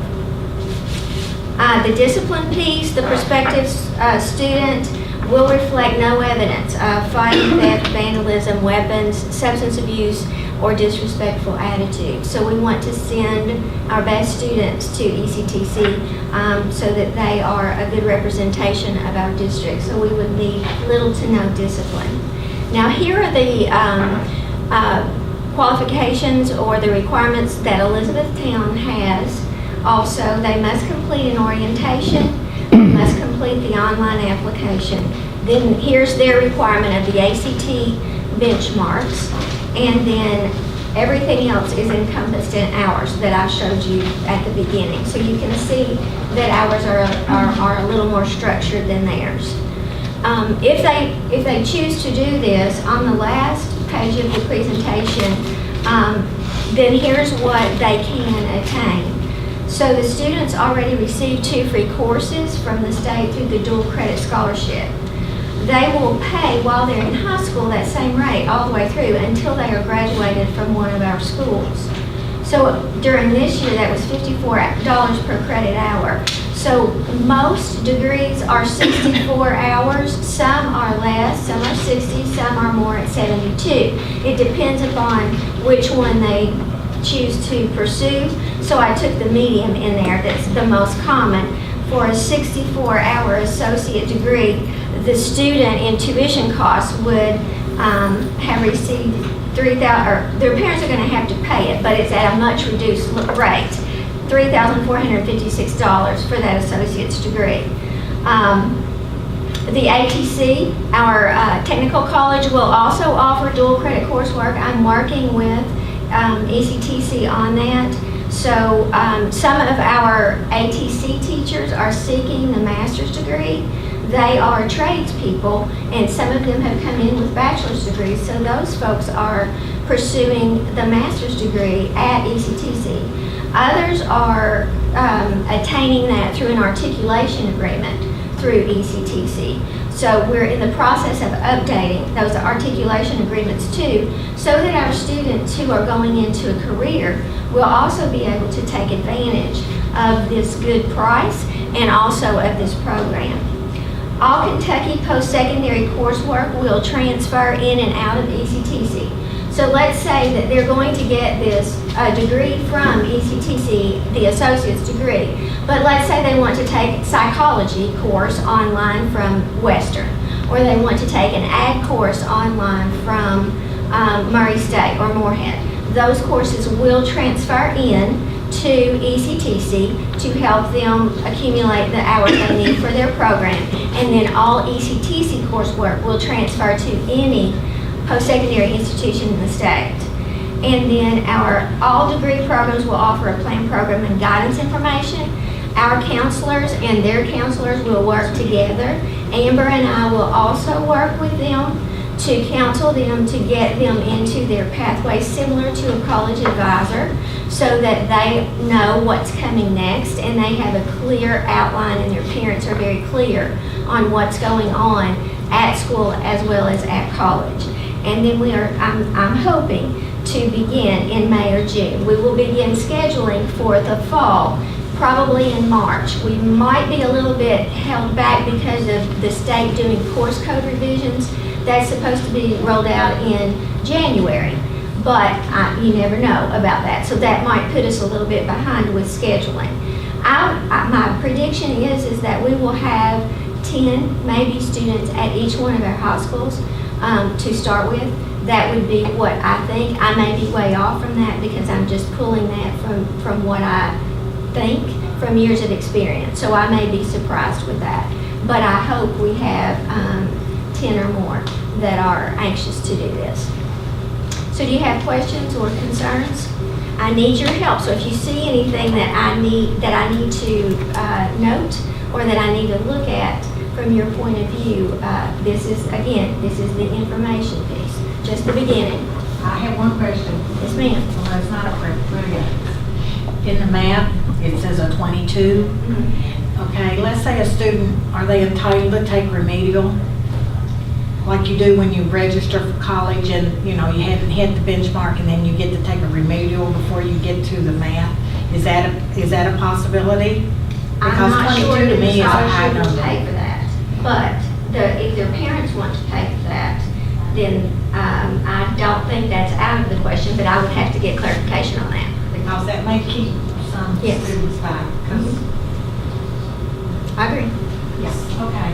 So would it be the students that are in the 8th grade now, that are getting ready to graduate from the 8th grade will be the ones who start this program Will then? be the students who are in the 9th grade now. So students that are in the 9th grade now will be the ones who start this, okay? Next summer.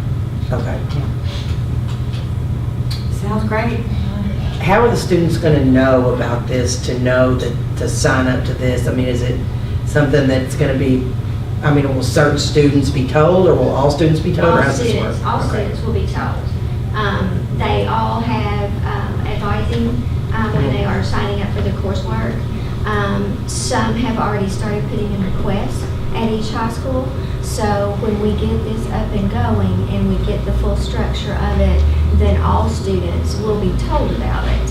And then we will work with the ones who want to take advantage of it.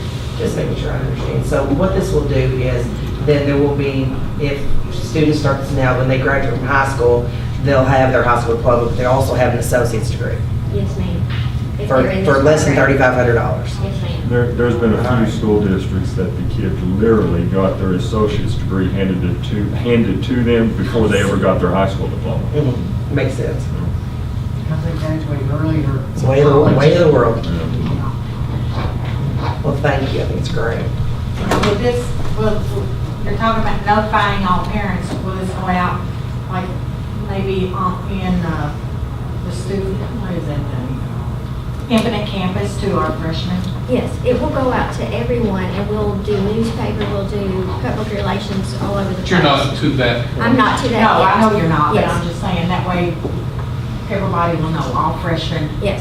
Okay, great, Thank you. Thank you. what I want. Good job. Next up is under our Safe and Caring Environment, the WHS grant with Ms. Clark. Hello, how are you all? So every year, we apply for the WHAS grant. They have very strict stipulations on what you're allowed to use the grant for, but it's up to district discretion on how you utilize that money or what you ask for, and they can approve or disapprove those. So basically what I'm showing up here is some things that have been purchased in the past through the grant. So last school year, and it's always a year behind, so apply now and we will get that money, we will get reimbursed for that money next school year. Was Zoophonics, which is a multisensory language arts program that is utilized within the preschool currently. Leader and Me, as Holly spoke to about as well, some of those funds were used for their year 2, using the 7 habits to encourage students to become tomorrow's leaders. If you go to the next slide, please. The previous year, there were active tables that were purchased, and that was to increase engagement and academic achievement for students with disabilities, and those currently are in several different schools, and we're working on getting some additional training for teachers. Other teachers have kind of reached out to me that would like to use those for some co-teach classrooms and some classrooms with students with more severe disabilities as well. So this year, I sent out a survey to principals to get an idea on some things they thought might be utilized within their buildings.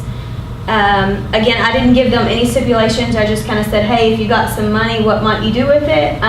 So I had some really cool ideas, some things that didn't follow into what WHAS would require. So once we got that information, I met with directors and we discussed student achievement being the #1 priority for all students at this point, especially students with disabilities. So we kind of came up with some ideas that I had, some ideas of principals, and as well as teachers. I met with some of our moderate to severe disability teachers to see some things that they might be able to utilize as well. So from a huge list, I kind of narrowed it down to 3 things, trying to be able to spread the wealth across our district instead of one central location, which makes it really hard for us that everybody can't utilize the same equipment because it can't all be at the same place.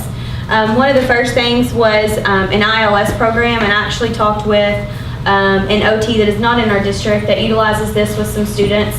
ILS is an integrated listening system, and it can be utilized with students of all severities, from just as small as ADHD to students with severe autism, kind of across the board. So in the grant, I'm requesting for 10 kits, and that would get us started so that we could even put 1 in each school. We can put 3 at one school. Just kind of depends on the need in each building, because we do have students with disabilities across the district that may need a little extra support. And with the ILS, there is a link on there, and you don't have to play the link. If you choose to look at the science behind that, you may do so. The biggest part for me was it is to improve brain functioning with students, and again, that can be from focus to students with autism.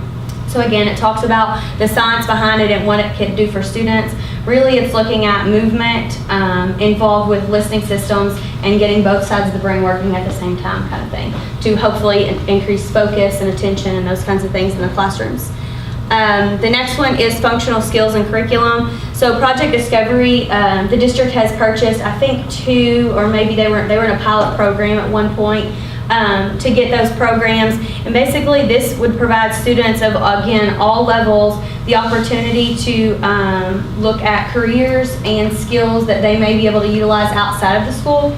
So they also match the career pathways that we currently utilize at the high school level. These skills can be modified to students with the adapted version, which is the ones that I'm requesting, 7 different modules. Was for students with severe disabilities, but we can also utilize those with students with mild and moderate disabilities, providing them with the skills that they need to be productive in our community, to kind of open some opportunities, maybe some careers that they didn't think they might be successful at. Just different ways of looking at those opportunities. And some of the ones that I had specifically looked at that matched were small engine repair. Again, these are modified at all different levels, so all different students with disabilities would be able to utilize those programs.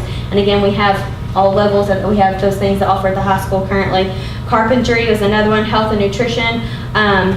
The link on there shows you success stories as well as the research-based processes of those. So it talks about how we will utilize research-based evidence practices to teach students with disabilities these skills. And the last one being gross motor equipment. Holly talked about how strict ECRs were and all the components that go with that. One of those being, I think you said 10, you have to have 10 different gross motor activities outside and inside, and currently at ELC they are limited on indoor. So these were some things that they could potentially look at, and we don't have to get those specific ones, but those are some ones that would provide them with those opportunities as well. So then the final, that's the final number that I will be requesting the grant for. So I just move that Nelson County Board approves as presented. Unless you have questions. The only question I've got is in past years, I know at times we've partnered with Bardstown. This is not a partner with Bardstown. This is a unique one just for us. You typically, from what I understand, I don't think we partnered with Bardstown for the funds. You may have fundraised money for that. This is not the fundraising component, but Right. there was a 5K that was with in conjunction with Well, Bardstown. no, maybe I didn't ask you right. I know it's been several years ago, and I think you answered that, but several years ago, I believe that it was a combination grant application with Bardstown, Nelson County. But this here is a unique grant application, Nelson County. Yes, this is things that will be utilized within our schools. Motion. Okay. And I need a motion. All right. A motion, we got a second. All in favor? Aye. Any opposed? Motion carried. And next up, oh, wait a minute, an error has occurred. So a technology grant with Mr. Deagle. Okay, this is a request to KISTE, the Kentucky Society for Technology and Education, and it's the brainchild of our digital learning coach, James Chenault. She kind of made it up out of whole cloth. It's pretty cool. But EPIC is an acronym for Empowered, Passionate, and Inventive Creators. And so the funding request pays for equipment, all technology. There's a pretty big variety. They aren't listed there. But a lot of different things that kids taking these camps would use in basically things that would charge up their minds and help them be creative. And she's planning or hopes to have 4 camps during the year. These would be 3-day camps, and they would be kind of spread throughout the year for spring, January, summer, and fall. And it does involve a match, however, it can be in-kind match. And she's estimated that the amount of the match that would be allowed is far in excess of the amount being requested, which is only $9,506, which basically pays for the equipment. Any questions? Yeah, this is one that a lot of school districts, not this particular type, but I know those KISTI grants, I think their window closes sometime here in the next month, give or take. January. Was it January 1? Yeah. Because they announced these in early March at the annual KISTI That's what I thought. Yeah, This I is mean, all technical stuff. Yeah, this one here, these KISTI outreach grants are funded through the KISTI organization's partners, meaning the vendor partners that participate throughout the year with KISTI activities. There have been some years it's been over $100,000 worth of total grants that have been handed out to school districts. Similar grants like this, but maybe different programs. So the fact that I think we've got, as you said, Ms. Chenal here on staff, being that digital learning coach, this is one of the first opportunities I think we've really had that we had the right people in the right place to attack it. Yeah. So I'll make a motion on that one. We made a motion? I'll second it. Ms. Dye, second. All in favor? Aye. Any opposed? Motion carries. Next up, our student and stakeholder engagements. And it would be our 2018 board calendar with Ms. Brown. I think everybody has a copy or has been sent a copy on this. Basically, we have 6 months of where we have 2 meetings a month and 6 months where we've only got one schedule. And I'll go through it just to leave briefly with it, just to make sure you understand why it is the way it is. There are 2 scheduled in January because of certain things we need to do at the beginning. And there's February, March, and April that there is only our regular scheduled board meeting. Then May and June, we start looking at budget preparations and different things, your salary schedules and all the salary book and everything would be coming up. Plus, we get into May and June, we also are going to be looking at policy changes and different things from KSBA, so that would cover up those. During July, there's only one because of holidays and vacations and stuff. And then with the new superintendent, we've scheduled 2 in August and September for them to meet with you all and do whatever work that is necessary. Because of fall break in October, there's 1. There's 2 in November, just like there was this year, where we looked at test scores and different things for the schools. Then 1 in December because of a scheduled date because of holidays and stuff. And so we've kind of refined a little bit of what we have done to meet the needs, but also to meet your all's request for certain things also. So that's the proposal. But there can be changes. Absolutely. Anytime you want a board meeting, between you and the superintendent can call a special call board meeting. I'm thinking more of a working session, just in case we, No. Well, it would still be a special call well, that's what I'm session. saying, but just in case we Yeah. need, Yeah, I with the mean, new superintendent, we need some. Well, now remember, the new superintendent's only going to be here at the back end of this. So we've scheduled 2 for every time that we can and during that time. and you know, I've expressed my concern in that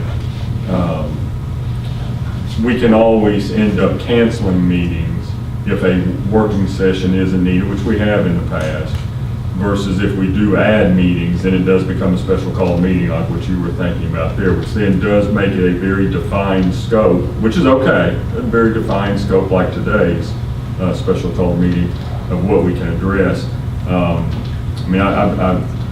I still have some reservations about, because, there have been questions that have come up over the past 6 months about transparencies and meetings and this and that. Personally, I prefer that we had that With the exceptions, I mean, I can see that we've always had to juggle the December, we've always had to juggle July. Typically, we've had to October. juggle April because of October. spring break. Yeah, well, I was talking about the ones that we've had to kind of juggle when the meetings were during the month.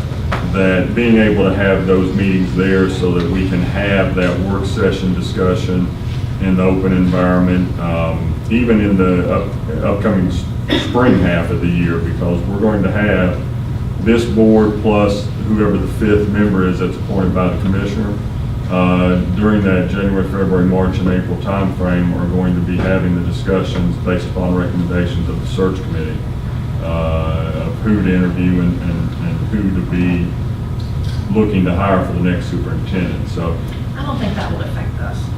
I don't. I think it'll be fine. I just want to make sure, though, that we have the opportunity to where we don't have to add lots of meetings.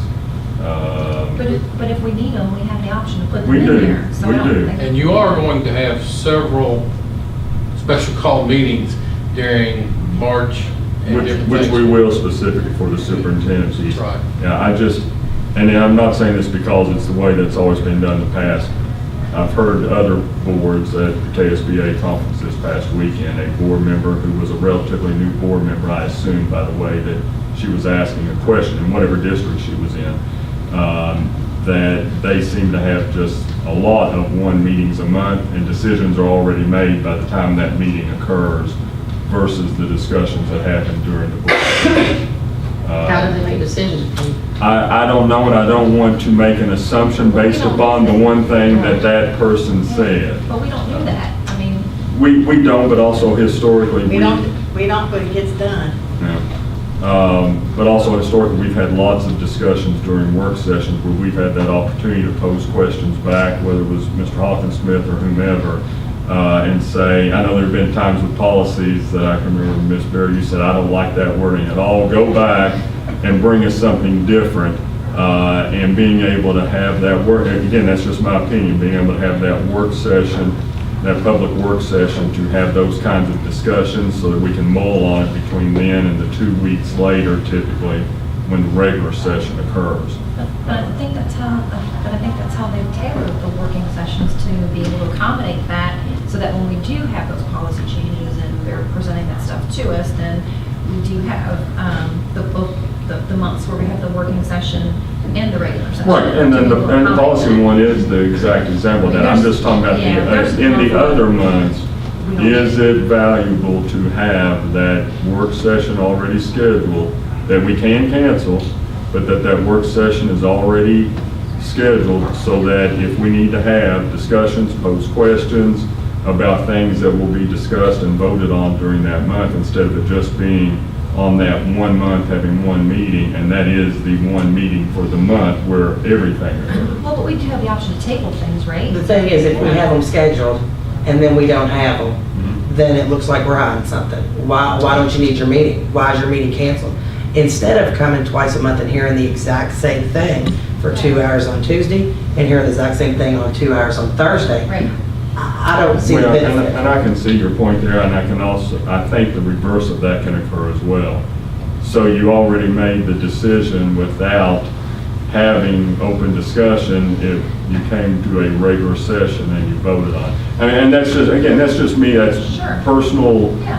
perspective of it, and again, because of, I mean, we've got to be very honest, we've had some scrutiny, public scrutiny over the past 6 months that we've got to make sure that we can avoid going forward.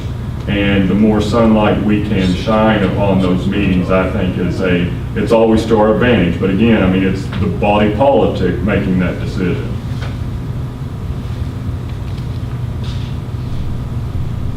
I mean, are we voting on something or? Yes, you all have to adopt the calendar. I want to adopt this calendar as written. So, I mean, can I make a motion to adopt this, and if we don't vote it in, we don't vote it in? Okay. All right, well, I'll make a motion to accept the calendar as written. And does anyone want to second that? Diane, what's your hang-up? It's not exactly a hang-up. I'm just thinking for what we've been through the last 6 and 7 months, that as much transparency as we can have, I want it to be done. I don't want to have to discuss something and then come to a meeting on the only meeting of that month and oh yeah, let's vote on that, and it's like it's too quick. Do you know what I mean? You know what I mean? You know what I mean? Yeah, and- I just want people to know that we're doing everything we can to keep everybody involved in their opinions. And if they've got an opinion, if they've got something, Chip, help me out here. Well, let me add before Chip says anything here, because, I mean, this is our meeting as the board.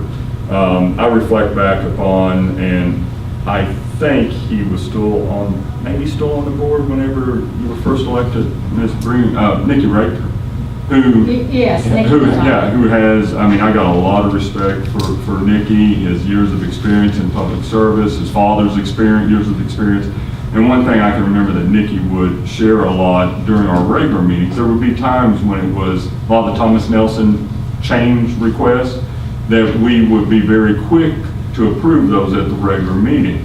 And I can still remember almost all of those, Nikki would say, now it may look to the public like this was a very quick decision, but remember, earlier this month, we had a work session where we had a lot of discussion about those items and a lot of questions being asked, and specifically on those change orders, a lot of times it was Stephen Ward or Michael Solomon going back to get more info for us.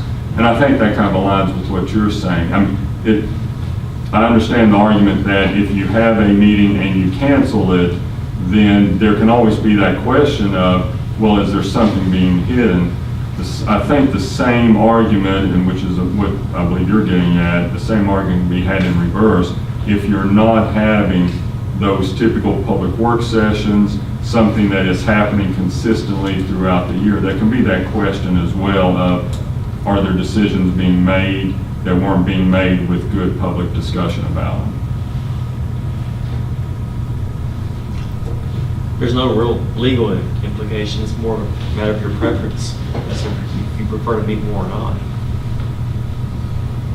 Well, if we meet and we've got to me, if we meet and have the opportunity, not the opportunity, the option to cancel, that's fine. But I just think we need to be over and above, even more cautious than we've ever been. And this is an odd question I'm going to ask, and I don't know, and Chip, if you need to rein me back in on this, please do it, but we're also here to make sure that Mr. Brooks and Ms.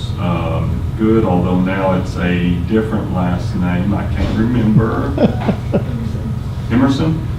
Miss Emerson, as being those servants of the public as well, through the media, to make sure that they have opportunities to share what's going on, because not everybody comes to meetings. Again, I don't know if this is appropriate or not, but I mean, in your all's opinions, is it best to have them and cancel, or not have them and have to add? For me? Yes. Well, I'll answer your question with, Casey and I both attend another school board's meetings. They do not have working sessions. They do not have, I don't see the frank discussion available at those meetings of the other board that I see with you all. The discussions, open discussion about, what about this policy? I see much more of that. And I think there's a lot more open discussion. I mean, it's just my personal opinion. Even if it's the scabs and the wounds being discussed as well?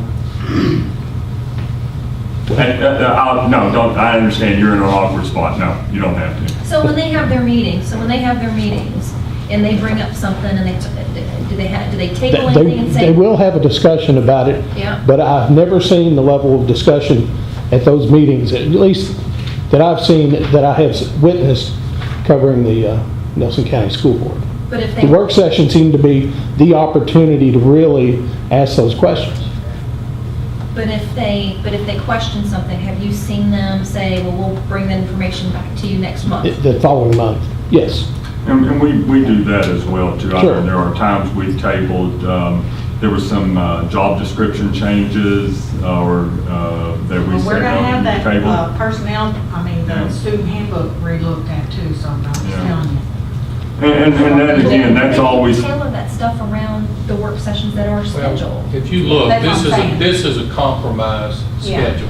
This is 6 months where there are 2 meetings and 6 months where there are not.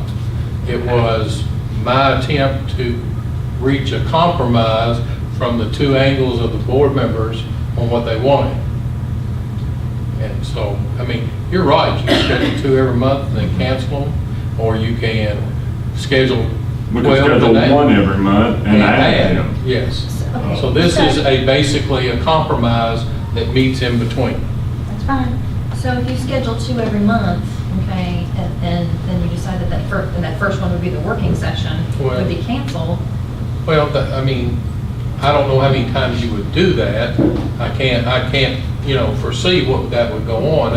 It's just, it's almost 6 of one, half dozen the other, which you prefer. Whether you prefer to call special call meetings and when you need them, if a working session is not, or whether you prefer to cancel a work session when you deem it's not necessary. To me, the calling the special call meetings, which, I mean, that works fine. It also, though, I think, puts the public at a disadvantage. Because if we have a consistency in meetings, a meeting schedule, then that is throughout the year, that it's obvious that there is a working session and then a regular session. And while it doesn't work this way for every single month, because of holidays, spring break, fall break, those things, but that's the first Thursday, the third Tuesday. I don't have to remember what the date is. I just know, let me look at a calendar. First Thursday, the first Tuesday, that if someone from the public wants to attend versus, is it a special call meeting this month or? But they don't what? attend. They don't attend, but I think that, again, if we don't provide the opportunities like what Ms. Berry was saying for that explicit, complete, and I'm not saying that there hasn't been transparency, because evidently, Ms. Brooks was even saying, hey, I hear more good discussion at your all's meetings than I do at many others. But making sure that we have those opportunities for people to attend. I think the calendar's gonna be fine. As it is. I think as long as we have a choice, that's fine. As long as we have a choice. If something comes up, like the handbook or like the personnel books that needs to be overhauled and stuff, I'm fine with it. So when you say I'm fine, so are you fine with this, or do you want to move I'm it back fine a with minute? that. You're fine with this? I'm fine with it, like I said, as long as we've got an option, that's, and this would go You with could this. have. We always have options. Yeah, We can you meet could every have- day if we wanted to. Yes, you could have 4 or 5 a That's what I'm month if saying. you wanted. Let's to. go with it. Okay. But again, that's not going to that extreme, No. what is wanted either. Yeah, I know. So Ms. Dunn made a motion to approve the 2018 board calendar. I need a second. I'll second. Okay, Ms. Berry, second. All in favor? Aye. Any opposed? Motion Nay. Oh, sorry, we have 1 nay. Okay. All right, the next step is the superintendent search process. I do not have anything new to communicate. So the next step is our guest comments. Wait a minute, hold on. Well, what? Okay, the only thing I know, we know for sure is it opens up, the applications open up January 2nd, right? Yes. Okay, so they open up January 2nd, people, so if anybody's out there interested. And one other thing on that, because I know each of us took several notes during the forum last We took 19 notes. But I also know that Carla was frantically writing or typing that day as Yes. well. Do we have, at some point? That went to Mr. Saylor. It did, okay. So then he'll be able to get to us that He kind of will. info. Great, yeah, so he's going to take all of that information and Gotcha. he's going to put it into like a little presentation and send it to us. So, okay. Next up, our guest comments. Our guest comment policy, any person wishing to address the board may do so by following these rules. Individuals representing themselves are limited to 3 minutes. Individuals representing a group are limited to 5 minutes. Please step up to the microphone, state your name and address, and if you represent a group, state the name of the group you are representing. Okay, so now we are going to convene executive session. pursuant to KRS 61.810 IC for proposed or pending litigation. You need a motion for that. Motion. I have a motion, I need a second. Second. Ms. Berry, second. All in favor? Aye. Any opposed? Motion carries.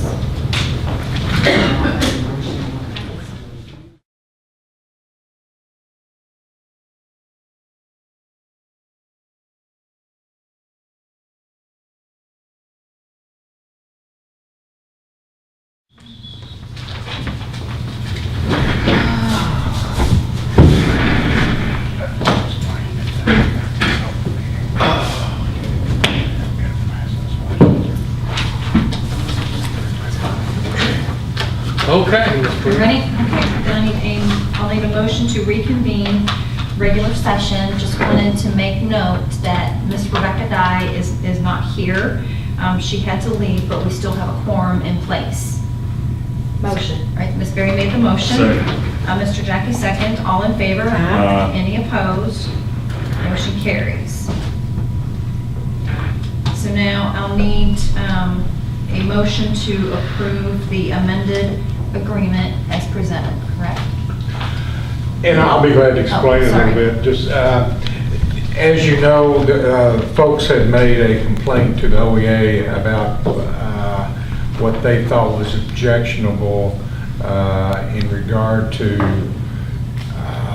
an agreement reached with Anthony, or when he resigned his position as superintendent, but not resigned his employment with the school district or his contract, I guess, fair to say. Tenured contract. He had tenured rights. So in response to that, just to clean it up, we have reached an amended, we are in the process of, had talked to Anthony about an amended agreement. There are a couple things in here that we have talked about in regard to the language with that agreement. Anything that was objectionable, we thought potentially objectionable, we have taken out to clean it up. There was one other item in regard to sick leave. We made it clearer what our understanding was between the two parties. So based on that, we would recommend that the agreement be passed and signed by the board. All right. Well, with that, then I will need a motion to approve the amended agreement as presented. Motion. Mr. Jackie made the motion. Second. Ms. Berry second. All in favor? Aye. Any opposed? Motion carries. Okay. Now I'll need a motion to adjourn regular session. Motion. Ms. Berry made the motion. Second. Mr. Jackie second. All in favor? Aye. Any opposed? Motion carries. We are adjourned.